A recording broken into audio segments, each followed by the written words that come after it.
నమస్తే, welcome to Suman TV. ప్రస్తుతం మనతో పాటు ఉన్నారు celebrity homeopathy doctor Chetan Raj గారు. సార్ తో మాట్లాడి హెల్త్ గురించి మరికొన్ని అప్డేట్స్ తెలుసుకుందాం. నమస్తే సార్. నమస్తే మేడం. సార్, డ్రింకర్స్ ఎక్కువ చూస్తూనే ఉంటాం మనం.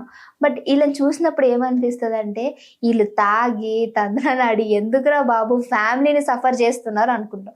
కానీ ఇలాంటి వాళ్ళకి తోడుగా ఈ షుగర్ అనేది ఒకటి ఉంది అనుకోండి, అదబ్బో చాలా పెద్ద నరకం అని చెప్తూ ఉంటారు. సో అసలు ఇప్పుడు షుగర్ పేషెంట్స్ని ఒకలాగా ట్రీట్ చేస్తాము, వీళ్ళు హెవీ డ్రింకర్స్ అయి ఉంటే ఇంకో విధంగా ట్రీట్ చేస్తూ ఉంటాం.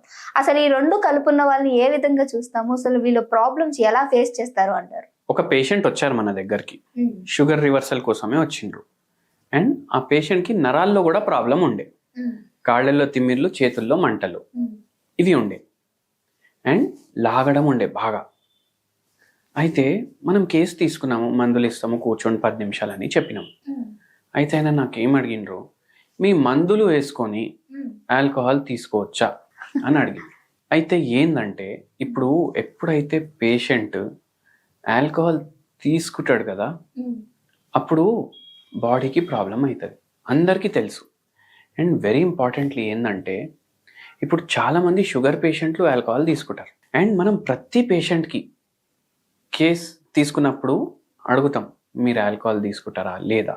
కానీ జనరల్ నోషన్ ఏముంటుంది మైండ్లో, ఫీమేల్స్ ఆల్కహాల్ తీసుకోరు అనేసి మనం అనుకుంటాం. ఇక్కడ ఉండేది ఫీమేల్ పేషెంట్. ఎవరు సార్ అనుకునేది ఇప్పుడు ఫీమేల్ తాగరు అని? ఎక్కడ చూసినా అందరూ సేమ్ అయిపోయారు కదా. అడిగినరు కాబట్టి మనకు తెలిసింది. జనరల్లీ మనం మేల్ పేషెంట్స్ ప్రతి పేషెంట్ అడుగుతాం, స్మోకింగ్ చేస్తారా, ఆల్కహాల్ తీసుకుంటారా అనేసి. అంటే జనరల్ గా ఆడవారిని అడగం కదా సార్, మీరు తాగుతారా అనే క్వశ్చన్ రాదు మన నుంచి. సో అలాంటి టైంలోనే షాకింగ్ గానే అనిపిస్తూ ఉంటుంది. ఎంత తీసుకుంటారు మేడం క్వాంటిటీ అని అడిగినాము. ఎన్ని రోజులకు ఒకసారి తీసుకుంటారంటే, రోజు తీసుకుంటారు సార్ అన్నారు. అండ్ ఎంత క్వాంటిటీ అంటే, ఆల్మోస్ట్ లెక్క ప్రకారం చూస్తే ఒక బాటిల్ ఖతం అయిపోతుంది సార్, చిన్న బాటిల్ రోజు కావాలి అన్నారు. అయితే మనం ఒక్కటి ఆలోచించేది ఏముంటదంటే, ఇక్కడ ఎప్పుడైతే మనం ఆల్కహాల్ తీసుకుంటాం కదా, ఆల్కహాల్ మెటబాలిజం వేరేలాగా ఉంటుంది. గ్లూకోజ్, కార్బోహైడ్రేట్స్, ఫ్యాట్స్, ప్రోటీన్స్, దీని మెటబాలిజం వేరేలాగా ఉంటుంది. ఇప్పుడు ఆల్కహాల్ తీసుకోగానే షుగర్ లెవెల్స్ పడిపోతాయి, హైపోగ్లైసిమియా కూడా వెళ్ళొచ్చు పేషెంట్. మళ్ళీ ఏమవుతుందంటే, ఇప్పుడు తాగంగానే వీళ్ళు ఏం చేస్తారు, తింటారు. ఎవరైనా తాగుడు వాళ్ళు అయిన తర్వాత తింటారు, పిచ్చి పిచ్చి కూడా చేస్తారు. అండ్ తింటారు కదా, మామూలుగా తినరు. మీరు గమనించండి, ఎప్పుడైతే మనిషి మామూలుగా తింటాడు కదా, జర లిమిటెడ్ క్వాంటిటీ అంటే కూడా తింటాడు.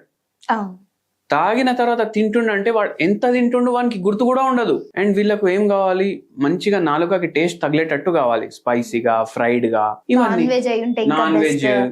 ఎన్ని క్యాలరీ పోతున్నాయి అసలు కౌంటింగే ఉండదు. ఏమైపోతుంది, ఎక్కువ క్యాలరీలు తీసుకుంటాం, మళ్ళా హైపర్ గ్లైసిమిక్ అవుతుంది బాడీ.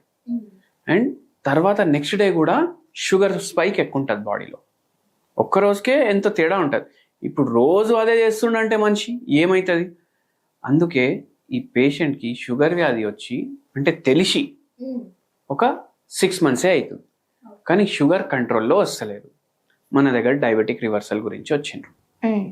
ఎందుకమ్మా తాగకండి, చాలా ఎఫెక్ట్ అవుతుంది మీ బాడీ అంటే, తాగకపోతే నిద్ర రాదు సార్, మళ్ళీ లేచి పనికి పోవాలి అన్నారు.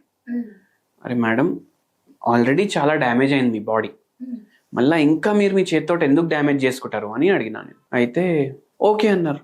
మనము ఆల్కహాల్ మానేయడానికి కూడా హోమియోపతిలో మందులు ఉంటాయి.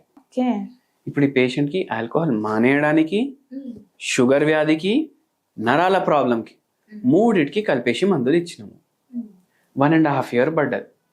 పేషెంట్ ఫస్ట్ 4 monthsలో ఆల్కహాల్ మానేసింది మొత్తానికి. షుగర్ లెవెల్స్ కంట్రోల్లో రావడం స్టార్ట్ అయింది. షుగర్ వ్యాధి కూడా పూర్తిగా రివర్స్ అయిపోయింది. నరాల ప్రాబ్లంలేమో 4 నెలలు 5 నెలల్లో పూర్తిగా తగ్గిపోయినాయి. సో ఆ బ్యూటీ ఉంటుంది. కానీ ఇంకోటి విచిత్రం ఏమనిపించిందంటే, ఈ పేషెంట్ నాకు ఏమన్నారు తెలుసా, సరే సార్ నేను తాగుతాను, ఓకే, మార్నింగ్ నేను జిమ్కి కూడా పోతా, 1.5 hours వర్కౌట్ చేస్తా, హెల్దీ ఫుడ్ తీసుకుంటా, మిల్లెట్స్ తోటి బ్రేక్ఫాస్ట్ చేస్తా, మధ్యాహ్నం లంచ్కి ఏమో కొద్దిగా రైస్ తింటా, నైట్ నేను ఓన్లీ ఫ్రూట్స్ తింటా, మళ్ళీ అర్ధరాత్రి నాది ఇది స్టార్ట్ అవుతుంది. మీరు ఇలా అంటే నాకు కూడా ఒకటి గుర్తొచ్చింది సార్. ఒక పర్సన్ నాకు అంటే నేను దగ్గర నుంచి చూసినప్పుడు, సో తాగుతారు, బట్ మార్నింగే ఎంత మంచి డైట్ రొటీన్ ఉంటుంది అని అంటే ఇవేందో అది మనం కూడా చేయలేం. సో ఇంత తీసుకుని ఎందుకు తాగడం అని అంటే ఏం చేస్తారు చెప్పండి కొంచెం. ఏంటంటే సార్, మార్నింగే హాట్ వాటర్, ఇందులో జీరా పౌడర్ అండ్ అలానే దాల్చిన చెక్క, ఈ వాటర్ తాగుతారు. ఇది అయిపోయిన ఒక 10 to 15 minutes లోనే లెమన్ వాటర్ వేడి నీళ్ళలో ఇది తాగుతారు. దీని తర్వాత మనకి కర్డ్ ఉంటుంది కదా సార్, ఈ కర్డ్ లో వెల్లుల్లి ఉంటుంది చూడండి, నైటే నానబెట్టుకుని ఇది తీసుకుంటారు మార్నింగే. ఇదంతా అయిపోయిన తర్వాత మన మెంతులు ఏవైతే ఉంటాయో నైటే సోక్ చేసి పెట్టుకున్న ఈ మెంతుల్ని తింటారు. ఇంత చేసి మరి తర్వాత మరి మీకు షుగర్ ఉంది కదా, ఇంత తాగుతున్నారు కదా ఏంటి అని అడిగితే దాన్ని అక్కడ నుంచి వచ్చే ఆన్సర్ ఏంటంటే వీటిని కవర్ చేసుకోవడానికి ఇది తాగడం అని చెప్తారు. సో చాలా మందికి ఈ నోషన్స్ ఏముంటాయి అంటే, సరే మనం తాగుతున్నాం, లేదంటే మనకు షుగర్ వ్యాధి ఉంది, మనం ఎక్సర్సైజ్ చేసే ఏం అవసరం, మనం టైంకి పడుకునే ఏం అవసరం, ఈ హోమ్ రెమెడీలు ఉంటాయి ఇవి చేసి మనం కంట్రోల్ చేసుకుందాం అనేసి అనుకుంటారు. కానీ వీటితోటి కంట్రోల్ కూడా కాదు, ఎందుకంటే మీ లైఫ్ స్టైలే చక్కగలేదు, మీ డైటే చక్కగలేదు. ఇవి హెల్ప్ చేస్తాయి, ఇవన్నీ మీరు కరెక్ట్గా ఫాలో చేస్తే ఇవి హెల్ప్ చేస్తాయి, లేకపోతే ఇవి చేసి కూడా వేస్ట్. మీకు వెల్లుల్లిపాయ ఖర్చు, మీకు పెరుగు ఖర్చు, దాల్చిని చెక్క కాస్ట్లీ ఉంటుంది, ఇవన్నీ చేసి ఏం లాభం ఉంటుంది. ఇప్పుడు మనకు పేషెంట్లు కూడా చెప్తారు, మన వేరే హోమ్ రెమెడీస్ కూడా చెప్తాం కదా, 1 month నుంచి చేస్తున్నా సార్ ఏం రిజల్ట్ లేదు అనేసి అంట. మేడం మీరు ఫస్ట్ డైట్ లైఫ్ స్టైల్ జరా సెట్ చేయండి మేడం అంటే, ఒక్కొక్కసారి పేషెంట్లు ఏమంటారు, మళ్ళీ అవన్నీ చేసినాక మీరెందుకు సార్ అనేసి అంటారు. కానీ అందరు ఏం ఆలోచించారంటే ప్రివెంటివ్ కేర్ గురించి ఆలోచించరు, రోగం వచ్చిన తర్వాత దీన్ని ఎట్లా తగ్గించుకోవాలి అనేసి ఆలోచిస్తారు. సో అట్లా చేయకుండా మీరు ఇట్లా చేయండి, మీకు డెఫినెట్లీ రిజల్ట్ ఉంటుంది అట్లా. సో ఆల్కహాల్ చాలా డేంజరస్, షుగర్ వ్యాధికే కాదు ప్రతి బాడీ పార్ట్ కి డేంజరస్ ఆల్కహాల్. అండ్ దట్ అది ఇంకా లేడీస్ తీసుకుంటున్నారంటే ఇది ఇంకా ఆలోచించాల్సిన విషయం అన్నట్టు. So thank you so much sir, మంచి ఇన్ఫర్మేషన్ ఇచ్చారు.